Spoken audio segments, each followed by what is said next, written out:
Moving into our second story of the day, we got the man, the myth, the legend, the other gladiator from Real Clear Politics. We got Philip Wegman here. Folks, if you haven't gone over to Real Clear Politics and checked out his articles, he writes phenomenal articles in depth. The guy does his research. He knows how to write. He's one of my favorite reporters, if not my favorite reporter in the room. You got Jackie Heinrich of Fox News, Peter Ducey of Fox News, and you got Philip Wegman of Real Clear Politics over there, who should be in the front aisle, by the way, the front row.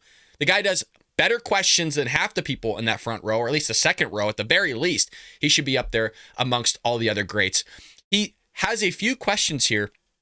One regarding, basically, there's this money from the COVID-19 pandemic, and there's money left over. Should it go back to the Treasury, if I'm understanding the question correctly? And then he basically goes after her, asking, you guys are pushing this whole electric vehicle stuff by 2032. Do we even have the actual materials to pull this off? Do we have the grid, our electric grid? Will it be able to handle this whole plan that you're pushing forward? Do you have a detailed plan? Wait till we get to her response on that one, folks. Let's go ahead and roll it. I'm going to continue going back. Go ahead, Phil.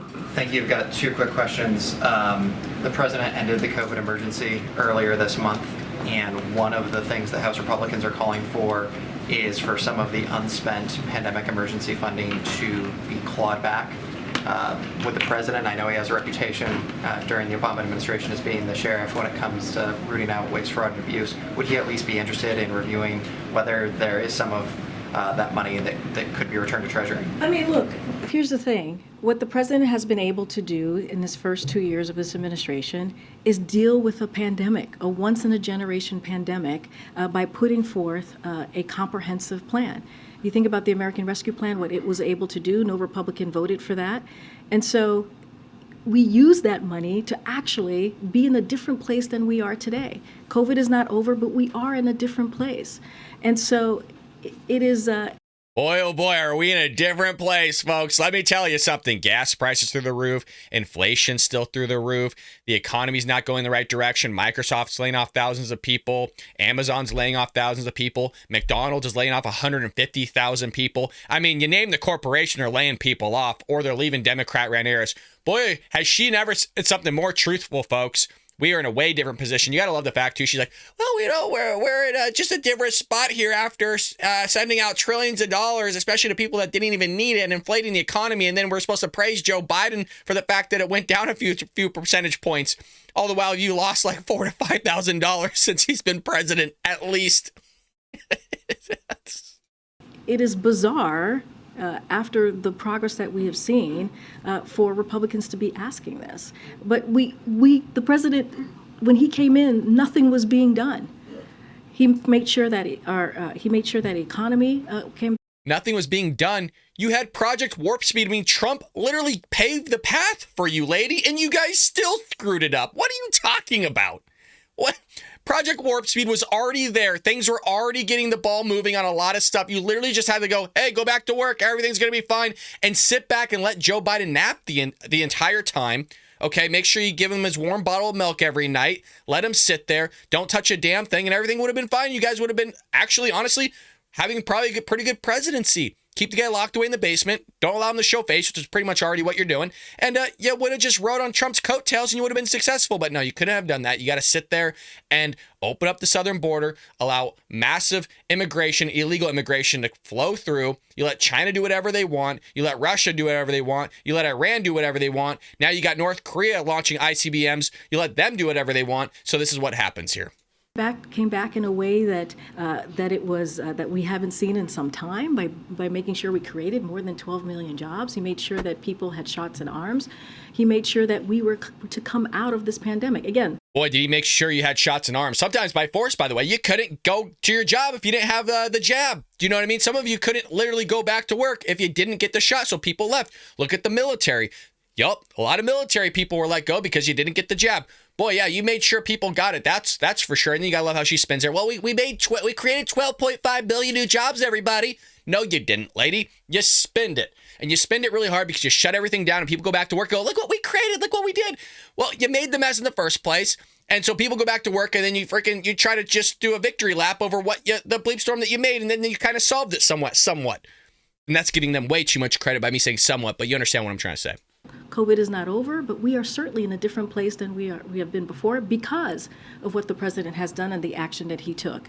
And so to claw back money after having the successes that we have seen because of this president's action, it just doesn't make sense to me. I got to keep going. He'll get a second question here about the EVs. Oh boy, wait till we get to that, folks. If you didn't see the first segment with Kristen Welker of NBC News talking about the deficit, the debt limits, and all this stuff, her response here is insane, right? Well, why would we give the money back? Why would we do something that's logical and correct? Well, it doesn't make sense. It doesn't make sense. Only to the Democrats it doesn't make sense. They want to spend your money. That's why they want to increase taxes, right? Especially for the wealthy. They don't want you to have your money, folks. They want to give it to the social programs. They want to give it to the trans people. Okay, they want to give it to everywhere else, other countries other than actual Americans. Go ahead. Go ahead. Wanted to follow up on the White House's proposal to mandate that 2/3 of all passenger vehicles by the year of 2032 be electric. It's a lot of batteries, obviously. So does the administration have a concrete plan to ensure that those raw materials for these new EVs, either through federal support or some type of motivation for the private sector, that those EVs don't end up coming from China and we don't become dependent on a foreign power that might not be friendly to us? So here's what I can... Let's listen to her question. Just one moment, though, because this is a huge question, you guys, and we have covered it here on the Bald Brad Show in terms of it is impossible, and we hear this from the mining companies themselves, that mine the lithium and the zinc and all the raw materials basically you need to create all these batteries and electric vehicles. They themselves, the companies that are actually doing the mining, are saying that it is impossible to meet the demand and to meet the expectations that the White House is pushing, the Democrat Party is pushing. It's impossible. Furthermore, China's the one that's mining all this stuff. They literally have like the entire market share of it. So what's the plan, Joe? What's the plan? Because China doesn't like us. Okay, China's our number one enemy other than Russia. Let's hear their grand plan here, folks. Do you think it's going to be detailed? Say every step that the president has taken is to build more here in America. That's every step that he's taken. To bring investments and jobs back to America, to build supply chains here in America, and that's what's happening. And already the private sector has invested more than $120 billion to build more electric cars and batteries here in America. And that is because that is what the president has wanted to do and put forth, and he wants to make sure, right, we are building here, right here in the United States. She is so dumb. She is so dumb. Either that or it's just it's an act that she's putting on, because you could have all the materials here in the United States and build it. If I were to make a pencil, I would have the lead or graphite, whatever you're going to use, the wood, the paint, the metal, the eraser part for the rubber. Like, I can assemble it here. The question was a pathway, an actual plan on how you plan to get all these materials, again, the zinc, the metal, the lithium, all that stuff. When China basically has the entire market space for it, the entire market cap for all this stuff, what's your plan, Karine? They don't have one. And here's the thing, and you really see the difference between Democrats and Republicans here. Republicans, very logical, want to create a detailed plan on how to get something done. Democrats, they'll shout something, and then, just kind of we'll figure it out later on the back end. Let's pass all this legislation, these crazy-ass ideas. We'll figure it out after we passed it. We see this in the state of California with the bullet train.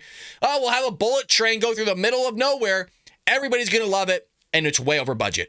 Hey, you know what? Let's make everybody have electric vehicles by 2032, and everybody's going to have one. In certain states, you can't even buy a gas-powered vehicle after a certain date and time unless it's used. You have to drive it. Oh, can your electric grid handle it? Well, it can, but we'll figure it out later. No, it can't. No, it can't. Our electric grid sucks, folks. You got to pray to God that China or some other country doesn't drop an EMP or even a nuclear warhead above our skies, because your vehicle isn't going to run. And wait till it's all electric. Wait till that happens. And furthermore, more of a realistic probability of what's going to happen here is your mileage is going to be tracked through these electric vehicles. Everything's going to be tracked. There's already been talks about that you can't go a certain distance in mileage, and they're going to literally shut your vehicle down. I mean, read all this stuff. It sounds like conspiracy theories, but it is 100% real. then that's going to affect your ESG score, your environmental score. Then you're not going to be able to get out a loan or something like that. That's all predicated on the Great Reset. Phenomenal book by Glenn Beck called The Great Reset. Alex Jones has a book called The Great Reset as well. I save yourself the time, folks. Don't read that one. Alex Jones has some good stuff. That book is not good. Glenn Beck does a phenomenal job explaining ESG scores. It's just not a reality. If you want to push EVs, that's fine, but you have to let things happen over time. You can't just force things all the time to happen, and it's just, we're not there yet. We're not there. You got to just let it roll out naturally rather than forcing things, and let certain companies catch up, let the mining industry catch up. I hope you enjoyed that clip from the Bald Brad Show. If you did, make sure to hit that subscribe button so you can stay up to date on all our future content.